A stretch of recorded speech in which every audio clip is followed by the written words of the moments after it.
บ่กว้างยังหลายรีวิวเบาะนอนขอบเปียเนาะขอบเปียขนาด60คูณ100 เซนเป็นเบาะนอนขนาดใหญ่กว้างนอนได้สะดวกสบายสุดๆเลยเป็นขอบเปียสวยงามแน่นๆสามารถกันลูกดิ้นตกได้และสามารถแกะออกแงกได้ตัวผ้าจะเป็นเนื้อคอตตอนยืดเนาะปลอดภัยต่อผิวลูกในเซตนี้จะประกอบมีเบาะนอนมีขอบกันเนาะมีมุ้งมีหมอนหนุนนะคะแบบนี้และหมอนข้าง2 ใบใหญ่ๆแบบนี้เลยกันเนาะ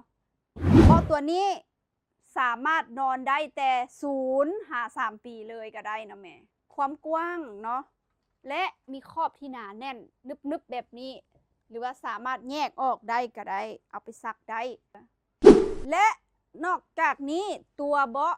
ยังสามารถแกะทอดออกไปซักได้เนาะแม่ๆเนาะสะดวกสบายที่สุดเลยพอประกอบออกมาแล้วก็จะได้หุบทรงงามๆแบบนี้เลยเด้อแม่ๆสินค้ามี2 สีให้เลือกเนาะสีบัวและก็สีฟ้า